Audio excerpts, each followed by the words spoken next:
You ever know someone who, no matter what happens, it's never their fault? It's always someone else, right? Well, today we're going to get into exactly why that is.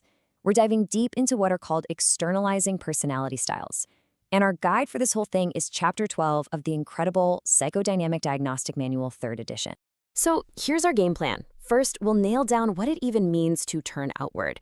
Then we're going to look at 3 really different ways this shows up. You've got the endless search for validation, the mindset that sees threats everywhere, and finally, this intense drive for pure dominance.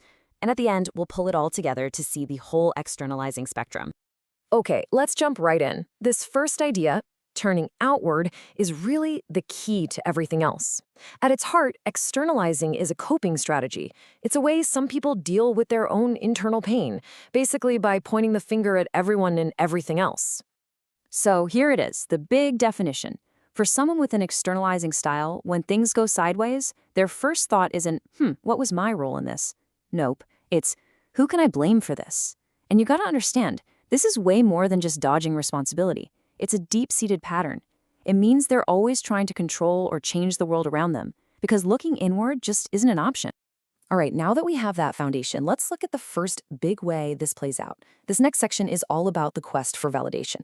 We're talking about personality styles that are completely built around one single thing, trying to get their self-worth from the outside world. And right here, you see 2 totally different paths leading to the exact same place. You have the hysteric histrionic style and the narcissistic style. Both are starving for that external validation, but their playbooks couldn't be more different.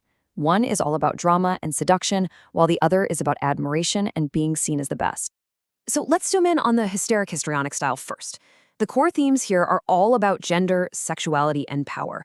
It's about using these things, often through stereotypes like the damsel in distress, to command attention. And this idea of an impressionistic cognitive style, think of it like this. They see the world in big, blurry, emotional brushstrokes. They're not interested in the fine, difficult details, especially if those details might reveal an uncomfortable truth. Now, this is a really important little distinction the PDM makes. Hysteric and histrionic sound similar, right? But hysteric is usually used for people who are, let's say, higher functioning. They're more put together. Histrionic, on the other hand, tends to describe folks who use more primitive defenses. They're more likely to have dramatic outbursts because their emotional regulation just isn't as solid. Okay, now for the other side of that coin, the narcissistic style. What you see on the surface is all grandiosity and entitlement, this vibe that they're special and deserve only the best. But, and this is a huge but, it's all a shield. Underneath that shiny armor is usually a deep, terrifying feeling of emptiness or being somehow defective. That constant hunger for admiration, that's the fuel they need to keep those awful feelings buried. So how do they manage this fragile self-esteem? Well, it's all about this key dynamic, idealization and devaluation. Think of it like a psychological seesaw. To keep their own side up, they either have to put themselves and their allies way up on a pedestal. That's idealization. Or they have to violently push the other side down, dismissing everyone else as inferior. That's devaluation. It's this non-stop, and you can imagine, totally exhausting balancing act. And get this, narcissism isn't just one thing. There are these 2 major subtypes.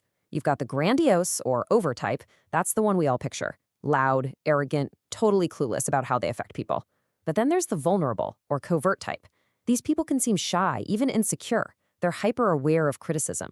Why? Because underneath it all, they have the exact same secret grandiosity. It's just hidden under a layer of anxiety and shame.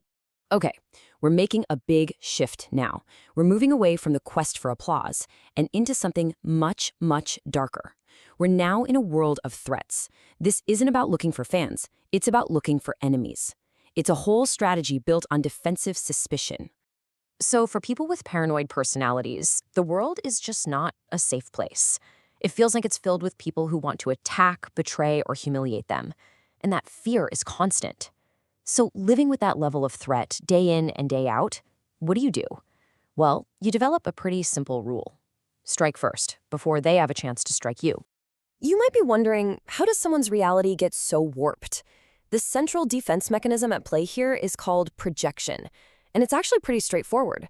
You take all the feelings you can't stand about yourself, maybe your own hostility or your own feelings of weakness, and you just attribute them to someone else. You project them outward.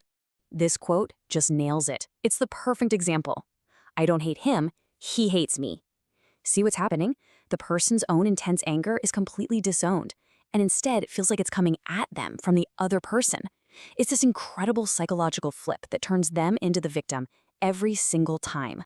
All right, we've arrived at our final section, and honestly, this is where things get the most intense. We're talking about the drive for dominance. The goal here isn't getting likes, it isn't even about feeling safe. It's about one thing: raw, absolute control over other people. And here we have a really chilling comparison. The psychopathic style and the sadistic style. Both are about power, but they get it in different ways. For the psychopath, it's about the thrill of manipulation, of putting one over on somebody. It's a game of control. For the sadist, it's much more direct. The power comes from actually inflicting pain and humiliation. Let's dig into the psychopathic or antisocial personality. At its core is a truly predatory mindset. Other people just aren't seen as people. They're objects, they're pawns on a chessboard to be used and discarded. And a crucial point the PDM makes is that this isn't just about breaking the law. It's about a profound, fundamental lack of empathy, remorse, or any real human connection. Now, the sadistic personality is driven by something truly terrifying. The source material talks about this deep internal sense of deadness, like an emotional void. And the only way they can feel anything, alive, powerful, real, is by forcing a huge reaction out of someone else. The pain, the fear, the humiliation they inflict, it's a desperate, twisted attempt to jolt themselves into feeling something, anything. Okay.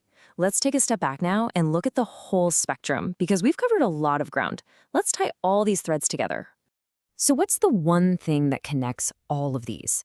From the dramatic search for validation, to the paranoid fear of attack, all the way to the cold-blooded drive for dominance, the common thread is right there. They all locate the source of their problems externally. The issue is never in here, it's always out there. And that brings us to the big final question, doesn't it?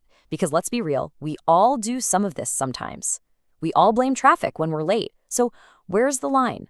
When does a personality style cross over into a full-blown personality disorder? At what point does it stop being a tendency and start being a prison? That's not just a tough question for clinicians. It's something really profound for all of us to think about.